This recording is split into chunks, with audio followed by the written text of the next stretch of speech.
I'm usually pretty loud, but this is going to be a difficult talk for me, obviously. I don't often talk about the roots of my journey beyond what I need to communicate to administrators in order to get into programs. I've never vocalized it.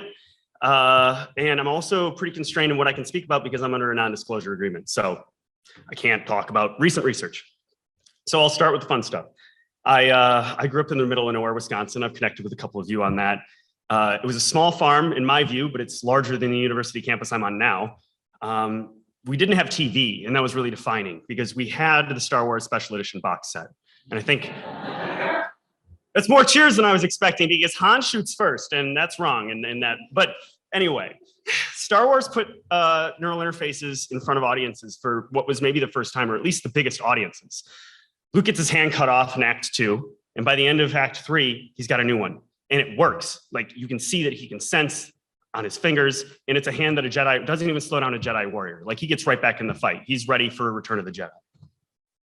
Science fiction has a way of often inspiring what we work on. And in fact, one of the most advanced neuroprosthetics I'm aware of is dubbed the Luke arm. So this sort of highlights how that inspiration is carried forward into the actions of engineers. The second source of my obsession is more difficult to share, and so I don't. I was lucky enough to be stationed in Hawaii, and I was even luckier to be attached to explosive ordnance disposal. I would sham on down to the company level because I was enlisted and I was a specialist. But I would fix printers, you know, I'd fix anything with electricity going through them just to justify my time there. But really what I would do is I'd sham and I'd play some ping pong with the techs. And there was only one guy, Chris Walker, Staff Sergeant Chris Walker. He could beat me reliably. He was also a great drinking buddy. He was a fantastic team leader.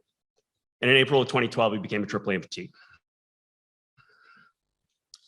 It's hard enough to process any traumatic event, but when I realized that what he was going to be offered amounted to basically titanium peg legs, I've tried to put my finger on the emotion, whether it's rage at the lack of support, given the selfless service of these disposal techs, or just disappointment that we haven't developed these technologies.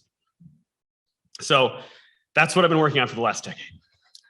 And I had to make up for 18-year-old Private Millevolte enlisting without actually withdrawing from college, which turned out to be a problem.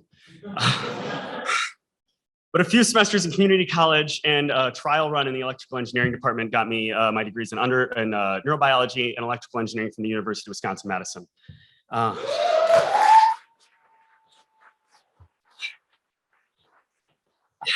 Dozens of unreturned emails to various professors eventually got me a response from Dr. Samuel Poor, who later admitted to me that though he did need an electrical engineer on his team, what got me the interview is that he was interested in somebody named Millevolte working as an electrical engineer. I learned a lot about peripheral nerve interfaces being developed. Currently, I helped contribute to advances to a surgical technique for amputation neuromas that would also incorporate peripheral neural interfaces in a way that might improve longevity and selectivity.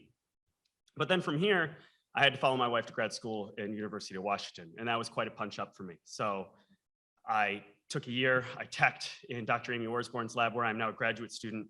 And here, under her guidance with some other field leaders, I'm expanding my knowledge base into central nervous system interfacing and understanding how people learn to use them. So where are we at? What can we do with current prosthetics? Despite our collective brilliance in material and mechanical engineering, functional neural prosthetics remain out of reach. I hinted at the Luke arm earlier. This is a complex biomechanical limb with 10 degrees of freedom. The mechanical engineers are basically ready. But how do we interface with these limbs? How do we provide sensory feedback so we don't crush a wine glass or hurt somebody in a handshake? How can someone feel restored if they can't fluently control their arm or trust it? So I should take a step back now and define neural interfacing beyond allusions to Star Wars. Neural interface is any interface that takes bioelectric signals from the body's nervous system and translates those into machine or computer controls. It can take many forms.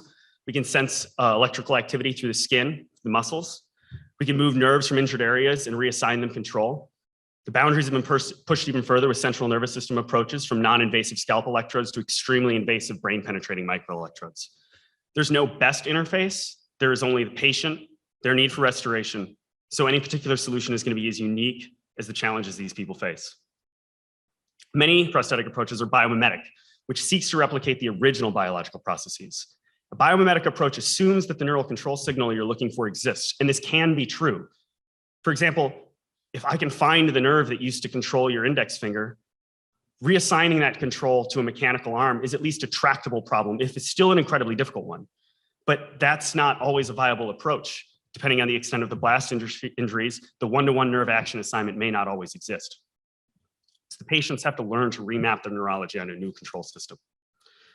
This process will be unique to every person, and some learning might be considered easy, but any musician in the room can tell you how difficult and frustrating finger independence exercises are, and that's just learning to separate your existing control signals. At the more extreme end of the spectrum, we've got direct cortical control, and you've got to learn how to do that. This is an entirely novel concept and not something we've ever demanded of the brain. So the problem of understanding how we learn becomes unavoidable. The solutions to this problem have varied. Traditionally, engineers strive to find the most intuitive mapping from neural signals to interface control. And this is a one-learner system where the person attempts to learn a fixed mapping. This is incredibly difficult, frustrating, and frequently unlearnable, inaccessible. So in an effort to alleviate these frustrations, adaptive algorithms have been employed, learning from the user, try to accurately estimate their intention and translate those into more effective controls. But unfortunately, far from being simple, we've nearly complicated matters. Now we have a two-learner system. They're trying to hit a moving target. You're learning a game where the rules are changing. Imagine playing a video game where your sensitivity and button mappings are constantly changing. Actions that just worked may no longer. Actions that were attempted might be understood by the algorithm, but too late, and the user might abandon that strategy and never again return to what could work. This is the problem of the two-learner system. While these adaptive algorithms have the potential to massively improve learning rates and reduce frustration without proper initialization and parameterization, such as how quickly the algorithm is adapting, these two-learner systems can become unusable and unstable. And this necessarily leads to the study of learning mechanisms. Understanding how we learn will be critical to developing algorithms that can guide that learning. Furthermore, many of these interfaces may engage different learning mechanisms. Peripheral nerve interfaces like electromyography come with feedback systems intrinsic to our own neurology. We know how hard we squeeze our muscles. Electrodes implanted in the brain don't benefit from this. It's exceptionally difficult to assign credit to your thoughts and the biomechanical actions that they give rise to. But perhaps unsurprisingly, people who meditate are particularly good at this. Furthermore, nuances intrinsic to the task can massively impact our ability to learn. As we explore the problem space and exploit our understanding of the task, we develop our model of interaction.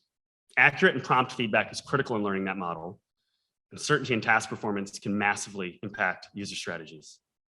So through understanding how different interfaces and tasks engage these distinct learning mechanisms, we can get a more precise picture of how to engineer and shape that learning for proficient and accessible outcomes for patients, building towards the design of algorithms that can help implement unique solutions for the diverse challenges people face.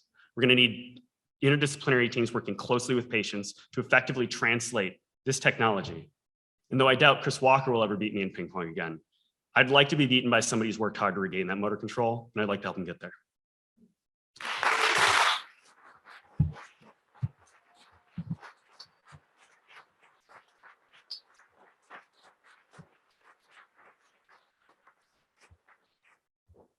I have time for one question. The Gary Sinise Foundation took good care of him. He's set up in a smart home.